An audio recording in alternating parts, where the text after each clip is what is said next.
I was insecure for many years. In my 20s, building all the businesses I built was really out of response for trying to prove to the world I was good enough.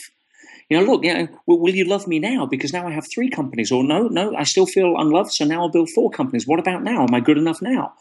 I work with guys in the Middle East, in the Far East, that it's worth $700 million that are miserable as hell because they're not a billionaire. The goalposts keep moving. They set the frame up. To love yourself for where you're at, to be okay where you're at as a starting point, and understand everybody where they are got to where they are from being where they were at.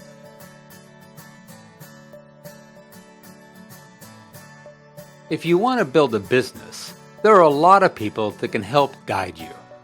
But if you want to get guidance on how to build a thriving business while also learning how to build healthy relationships with others and with yourself, and you also want to strengthen your spiritual health and your physical vitality, then Peter Sage is your one-stop go-to resource. Extreme entrepreneur and athlete, philanthropist, speaker, best-selling author, and philosopher, Peter Sage is a man with big ideas, big success, big dreams, and big insights. But what ties all of Peter's successes and teachings together is his really, really big heart and his commitment to being of service. Peter has every reason to have a big ego. He's done a lot with his life, a whole lot. A visit to his website reveals a very full life of boundless enthusiasm, energy, adventures, and experiences. But what I really appreciate about Peter's work is that while it is primarily geared towards helping people build hugely successful businesses, the core of all of his work is clearly to help people build grounded, heart-centered, and fulfilling lives. A tireless font of passion, humor, energy, focus, and genuine care, Peter takes his numerous talents and applies them earnestly to help others birth, develop, and expand upon their own unique and precious gifts. I'm Chess Edwards, and this is Beyond the Noise, conversations at the heart of modern-day living. I interviewed Peter Sage in May of 2015.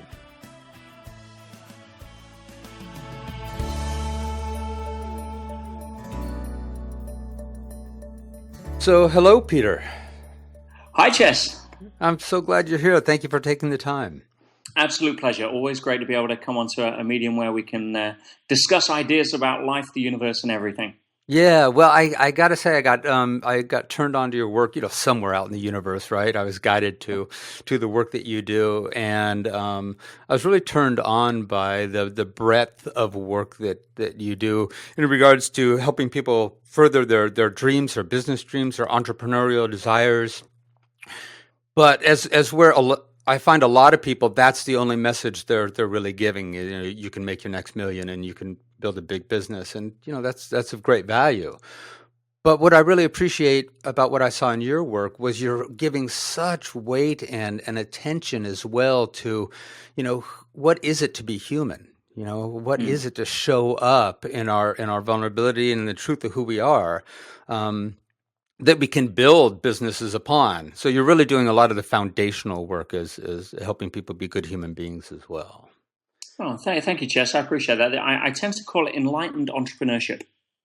Oh, sweet. Okay, great. Well, see, that's perfect, because one of my first questions was, for somebody like you who deals with a large breadth of work and a different way of approaching the human experience, my question was, what is your elevator speech? How do you encompass and encapsulate what it is you do? So in enlightened entrepreneurship. Yes, I mean I've had the tagline for a while of being the extreme entrepreneur, which was kind of given to me in light of some of the crazy things that I've done in the past, both sort of business and non-business. Whether it's charging across ultra marathons or building businesses that have an out of world reach and all of that. But really, the challenge with being an extreme entrepreneur, one is that not everybody wants to be extreme. There's a kind of of forcefulness around that. There's a kind of commitment to that a lot of people are turned off by, and it's great to see those people that we tend to like to throw on pedestals and give them that kind of spotlight. But it's not really what it's about.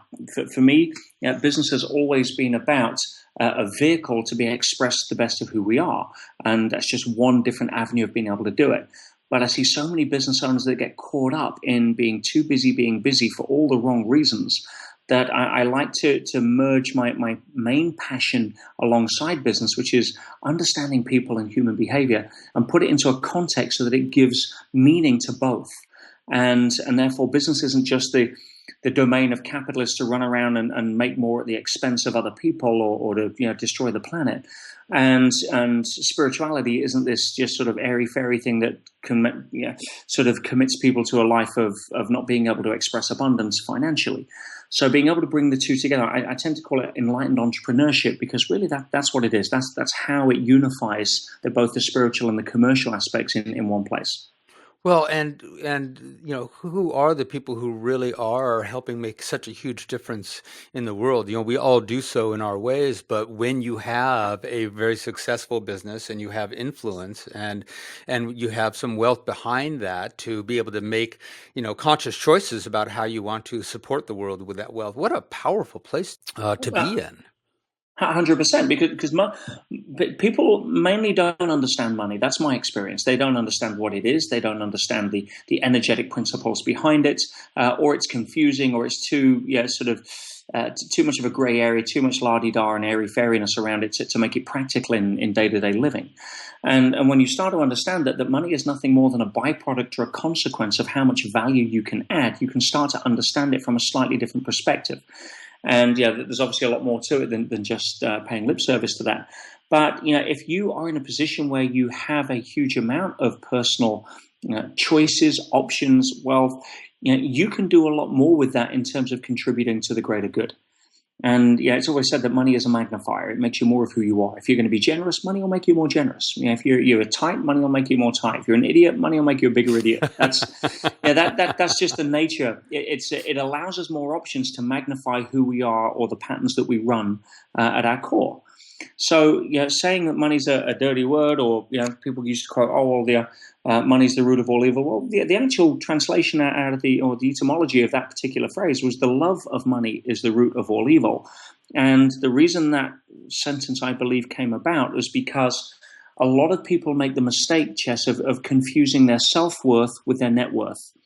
And if you tie your self-worth and your net worth together, then anything that threatens your net worth, opportunity, business deals, anything that comes along that you filter through a potential, worst case scenario, you're gonna start to compromise your values around decisions on money so that it doesn't affect your self-worth and trigger the fear that you're not enough, which is the primary fear most people have. So that's really where a lot of people have a bad association to money. They just have either a low self-worth, and therefore it's easier to justify why they don't want to have the courage to be able to swing the bat at life, or you have a situation where they've been compromised by the integrity of others around deals or situations they've been let down on or ripped off on, because those other people, rather than face a lower self-worth, which would trigger the fear they're not enough, which most people would do almost anything to avoid having to feel, they would rather just compromise their values around money and then go back on their word or not fulfill their promise. So there's a lot of other stuff we can talk on that, but in a nutshell, that's really where a lot of the bad rap comes from in terms of understanding around money. Well, and that's why I wanted to have this conversation today with you, and because that's so much in alignment with the work that I do with my clients and what motivates me and what have been some of my own struggles in the past. That idea of, do I create a world around me that validates me, that gives me a sense of who I am, or do I first discover the truth of who I am and then apply that to building the life that I want to lead? It's a big chicken and egg that not many people make the conscious choice on what comes first. No, well, we're not surrounded by a whole lot of great examples of that, are we? Unfortunately not. Although it is changing. We see that there are more avenues, and people like yourself, Chess, who have a commitment to wanting to spread the word, not because you're trying to look good or build up a viewership to try and justify a significant ego trip on ratings, but because you generally have a passion for wanting to spread information that can help people and change their lives. And I'm very much in tune with that. Thank you. Well, I got that from you. I appreciate that. And so one of the questions I'm curious about for you is, currently, what is one of your real motivating purposes? And another way perhaps to ask that is, of all the programs that you do and the different ways that you touch people and reach people and communicate, what is currently thrilling you the most? Well, I thank you for asking the question. I'm kind of smiling as I contemplate the answer, because it is a real congruent sense of where I'm at right now. Now, I've spent the last quarter of a century building what I would call traditional businesses. Some of them have been great. Some of them have failed majestically. Some have cost me an investor's money. Some have made me an investor's money, and everything in between. And that's been a journey. It's been a ride. It's been a playground. It's been an expensive college lesson, and it's been a lot of everything in between. But where I've come over the last short while has been far more focused on tuning into the truth, the gut feel, the intuition, whatever you want to call it, and that is to tell me that, look, I've made so many mistakes, and that I've fortunately made so many good choices as well over the years, that there's a lot of insight that I can help other people with, and being back on stage as a teacher is really where my calling is right now. I'm blessed to get dozens of messages every day from people around the world who I've never met that have said, "Oh, thank you for your YouTube video, thank you for the podcast, thank you for something that they managed to take out." And I'm sure it's the same with yourself, Jay. That's what keeps me doing what I do right now, is being able to add value to people around the world in a way that never before in human history have we been able to do, that allows you instantaneously to touch thousands of people's lives for the better, and hopefully leave a little ripple of contribution in the pond or the river of life. And that's where I'm at. I've got a certain gift that I'm able to give in business and personal development as a way to combine those to become more of who we are through that expression. I teach that in my flagship 3-day event. I have something called a Millionaire Business School. And when I teach the Millionaire Business School, I market it as a Millionaire Business School because that's what everybody thinks they're under the illusion that they want to become. Right. You got to meet them where they are. Right. Yeah, exactly. And it's great. I just did an MBS in Johannesburg. I've got another one coming up in London next month. And I love the event because everybody comes there thinking, teach me how to make $1 million. And I can do that. I can teach you that in your sleep. That's it's not difficult these days to go out and create financial abundance in an economy, in a marketplace that has so much opportunity and so less of a barrier to entry than there's ever been before. But most people come in thinking that's their goal. And the entire first day, I teach nothing about business. It's all about holding up a mirror to discover who you are. And that's my favorite day. Again, I could teach business, in my sleep, but exposing people to the greatness of who they are and getting them in touch with that in a way that really shifts them emotionally, spiritually, practically, so that then they can go out and apply what it is that they want. And and I have people come in as business partners coming in to want to double their business, which again was one of the promises of what we teach. And at the end of the first day, they shake hands and part company, and it's an amicable, beautiful, energetically, pleasant arrangement because they realize they're in it for the wrong reasons. Yeah, and I'm so glad to hear you say that, because I know that there are so many workshops and opportunities out there where the promise is, we're going to help you build this a life of great abundance. But without that foundational piece that says, if you're chasing abundance for your sense of self-worth, that is never going to serve. That is always going to leave you feeling empty at the end of the day, and you can throw as much at it as you want, and that hole is always going to be empty and probably even grow as you go. And I imagine you, Peter, I can hear it in your voice and in your enthusiasm. I imagine you walking out on that stage, and your last thought is about how well am I going to perform, or how well is this, how many people do I have in my audience, how much is this going to serve me, that it is really 100% about helping others be more true to who they are. Well, I'll be honest, Jess. Yes, but it certainly wasn't always that case. The journey is always part of the game. Yeah. Buddha wasn't born enlightened. And people ask me, I get a lot of, I'm very grateful and humbled to get a lot of great feedback when I get on stage in front of large audiences. It's really a way for me to demonstrate the fact that I've made a connection, which is great. But people say, how do you be able to create so much connection on stage? And I say to them, well, if you really want to be a great speaker, then let me share with you in 60 seconds more than you'll probably learn in a year at Toastmasters. Because when I first got on stage, as all of us in the industry tend to follow, and it's a gross generalization, I don't know everybody, but this was my path. You come on from a place of filtering all of the experience through how can I get the audience to like me? That's essentially it. How can I get approval? How can I validate my sense of worth on what I'm delivering by the feedback from the audience?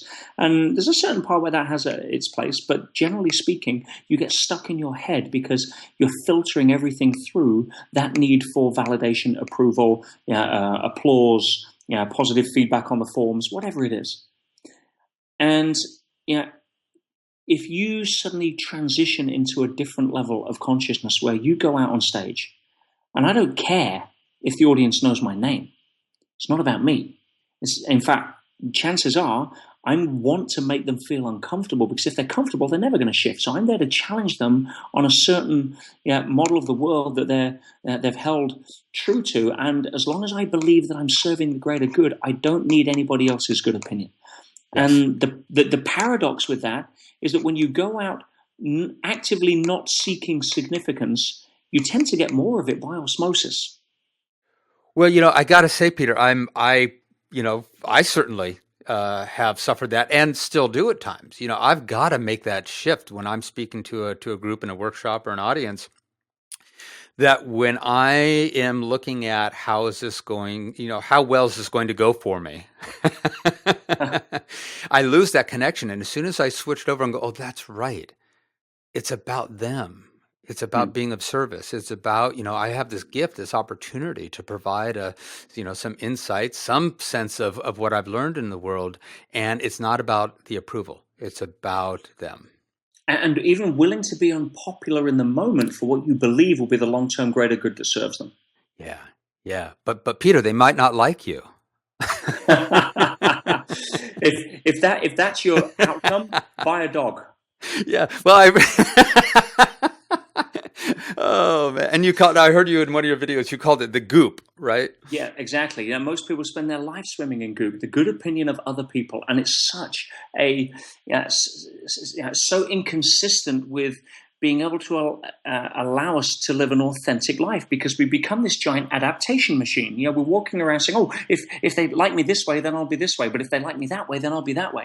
And there's no sense of authenticity because we're constantly trying to match ourselves to the reflection, and then you're just chasing yourself in the mirror.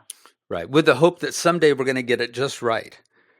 Which never happens. No, it can't. And again, you talk about chasing the money. I've come to the conclusion over 2 decades of plus of work that it is absolutely impossible to catch the goal of fulfillment by running on the track of achievement. You're gonna run yourself into the ground, and even if it's a temporary score on being able to catch what it was you thought you were chasing, the next goal appears, because you're in that level of permanently conditioning yourself not to be satisfied with where you are. Now, in terms of motivation, that's useful for getting off your backside and getting out of the victim mode and being able to move forward. But if you're doing it to validate your sense of fulfillment rather than as an expression of going out and enjoying life, then you're forever going to be frustrated, because you'll think that the answer lies in the next goal or just around the corner, or that thing that I'm just got to close and it's that close to me. I just not going to take my attention off it.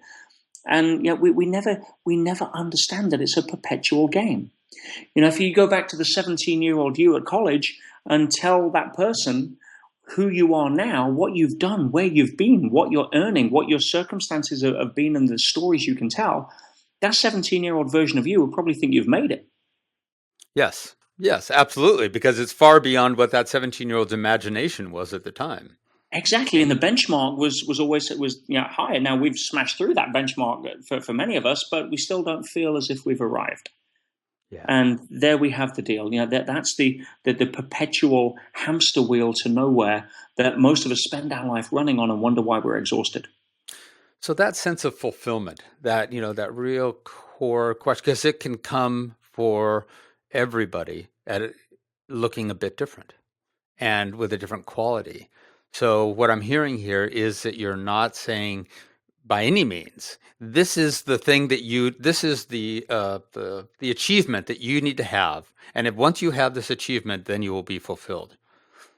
You're really If asking Yeah, people for them what is fulfillment for them and helping guide them to getting out of their own way to allow that to manifest. and most people have no clue because they think fulfillment is success, and they think success is achieving a certain amount of fill in the blank status, money, finance, net Right. worth, fulfillment, love, finding the right person, having circumstances in the outer world match what I think my inner world pictures tell me they should be. Then I'll give myself permission to be happy, and that's Disneyland thinking. That's a fast track to nowhere.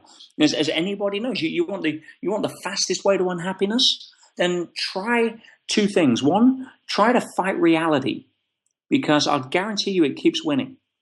Only 100% of the time, though. you know, and the second way is try to get somebody else to be, do, have, or behave in a way that you want them to be, do, or behave. Mm. And that's going to screw your model of the world like you wouldn't believe. Because then, if we come to that awareness, most people are faced with the fact that, well, hang on a minute. That means that I can no longer hide behind the excuse of, well, if only they were this way, then I'd be happier. It does put all the responsibility on us, doesn't it?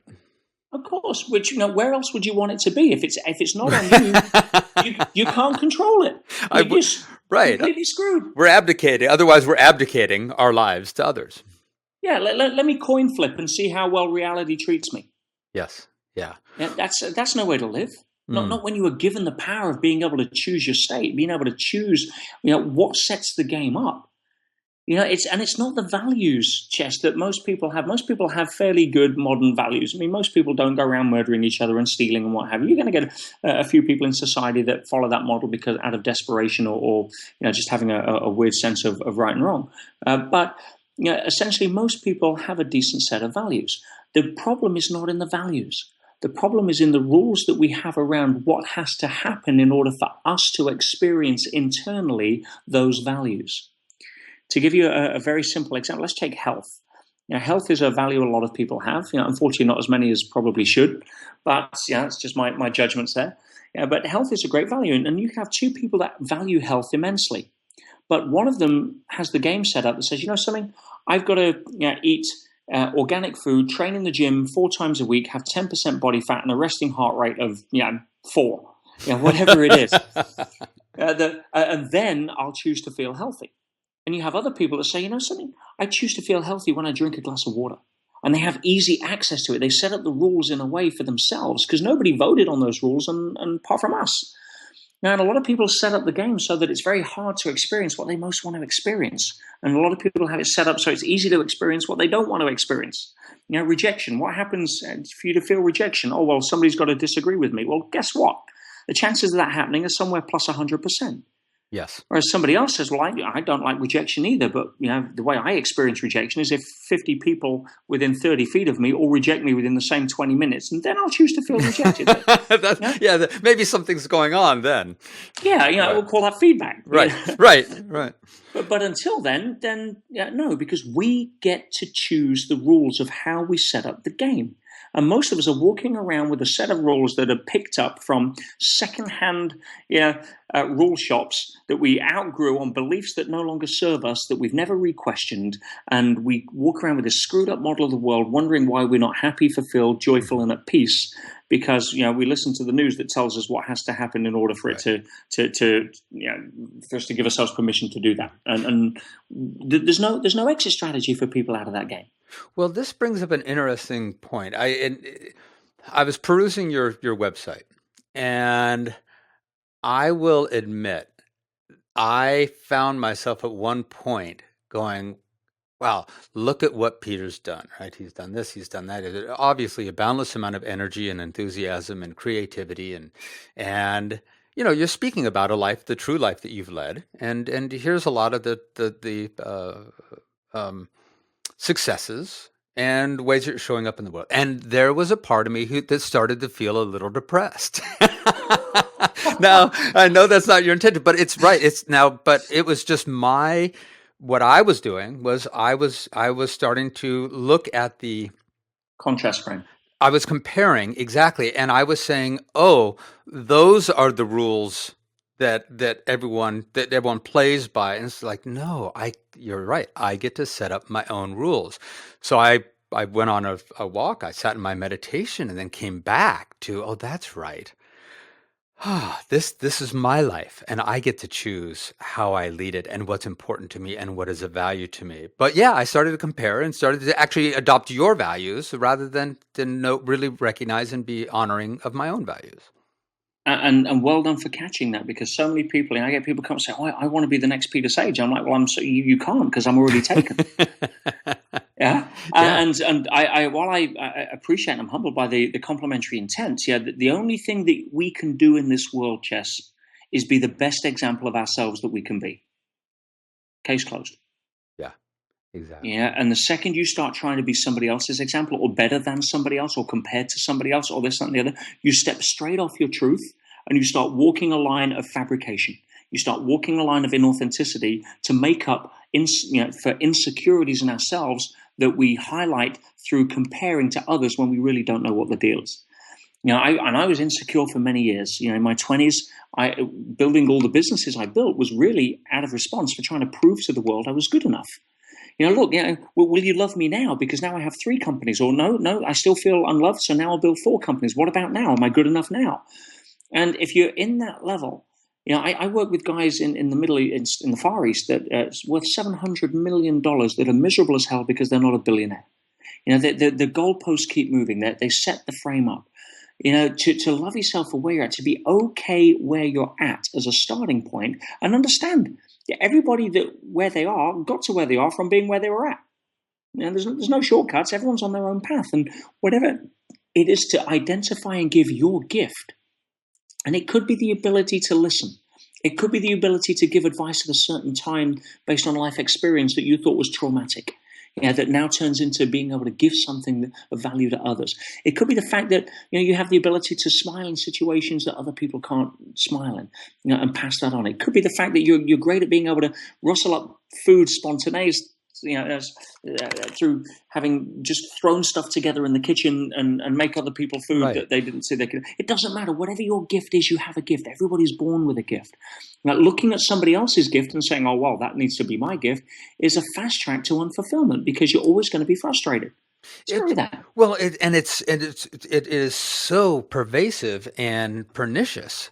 I mean, Yeah. I gotta say, I'm living a really sweet life right now. I mean, I have not been more peaceful and content and fulfilled as I am right now, maybe Beautiful. ever in my life. And yet, as soon as I got snared by the comparing, man, I started to go down. So that's how strong it is, that it could take me out of being as peaceful and fulfilled and content as I am, and start me down that track.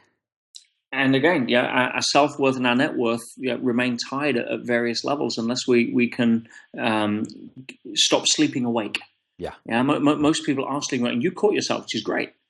But a lot of people are just unconscious when it comes to that, because they're so conditioned with 30,000 commercial messages a day telling them why they need to buy somebody else's crap in order to feel good enough. That's it. And it's the habit. It's just, and I was able to catch it because it was just an old habit that crept up. It's like, stopping smoking. And after 20 years, somebody lights up a cigarette and there's this sense that says, oh, well, maybe I do want one. Yeah. It's just an old habit. And one of the ways I explain that, Chess, is that the mind is very similar to a compass needle. It can only point in one direction at a time. Even if you have women with their incredible diffuse awareness that can simultaneously do 50 things at once, their compass needle is simply pointing in different directions a lot quicker.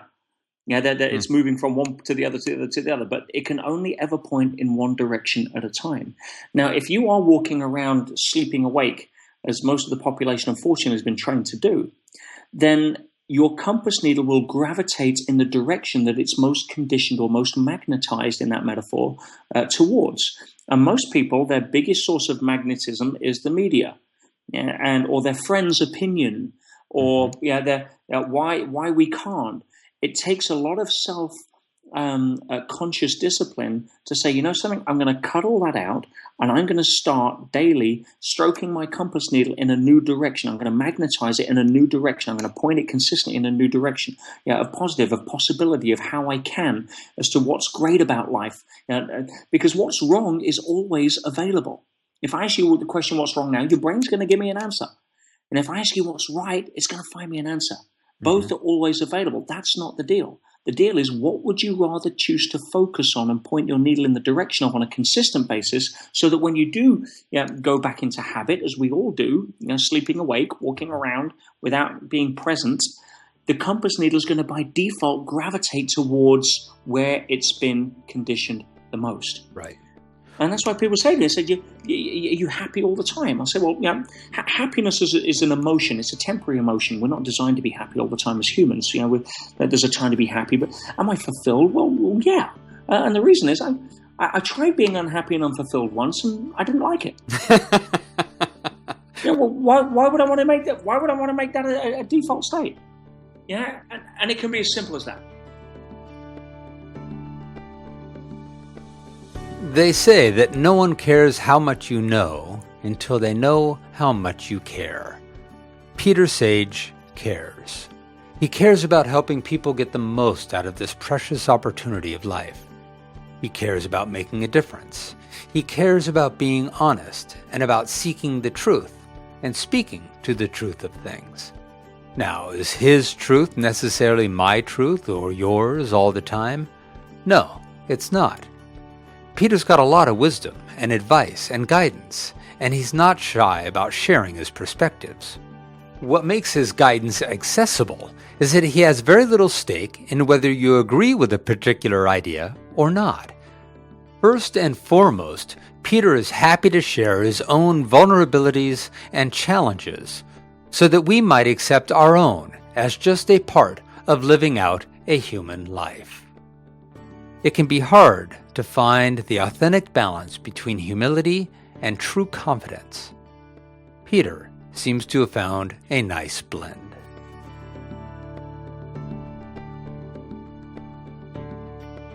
Where, Peter, do you still get lost?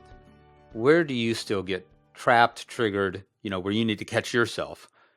And what is it that brings you back? That's a great question. I have to say that